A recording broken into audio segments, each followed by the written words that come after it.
그들 모두는요 하나님 믿는 이들이었습니다. 또한 그들은 자신들의 기준과 자신들의 시선 속에서 예수님을 바라보았다라고 하는 것이죠. 결국 그들은 예수님을 향한 오해의 길을 걸어갔음을 우리는 바라볼 수 있습니다.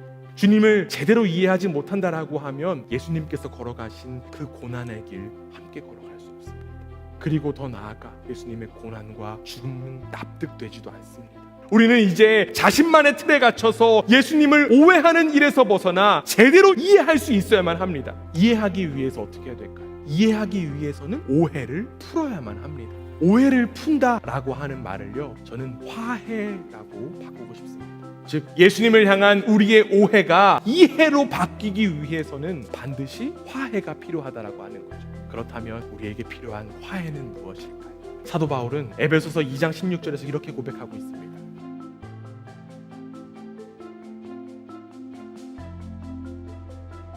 결국 우리가 주님을 제대로 이해하기 위해서는 하나님과의 화해가 필요합니다. 그리고 그 화해는 바로 예수 그리스도만을 통하여 가능한 줄 믿습니다.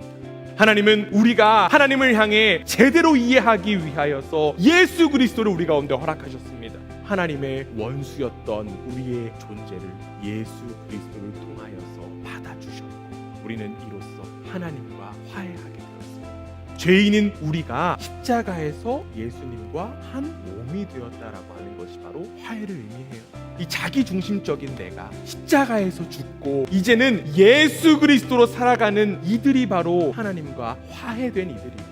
이 화해된 이들만이 하나님을 온전히 이해할 수 있다라고 하는 거예요. 그리고 그 모습을 저는 예루살렘 성에 입성하시는 그 예수님의 말씀을 보면서 찾아볼 수 있었어요. 누구의 모습이 예수님을 제대로 이해한 모습이었을까요? 누구라고 하기에 좀 민망하지만 저는요 예수님께서 타신 그 어린 나귀의 모습 속에서 주님을 이해한 모습을 찾을 수 있었습니다.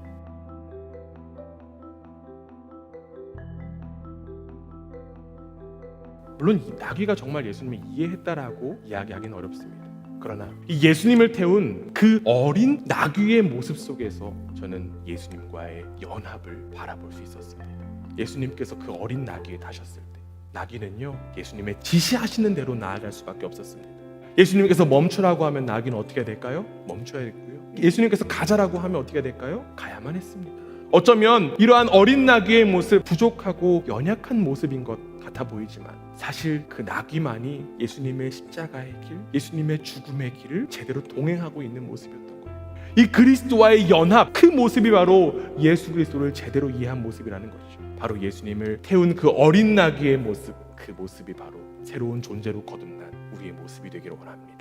이 자기중심적인 이 죄인의 존재인 나는 죽고 이제 예수 그리스도로 말미암은 새로운 존재가 되어 예수 그리스도의 지시에 따라 삶을 살아가는 저와 여러분이 되기를 주님의 이름으로 간절히 부탁드립니다. 예수 그리스도와의 연합만이 하나님과의 화해이고 그 화해만이 바로 주님을 온전히 이해하는 유일한 길인 줄 믿습니다.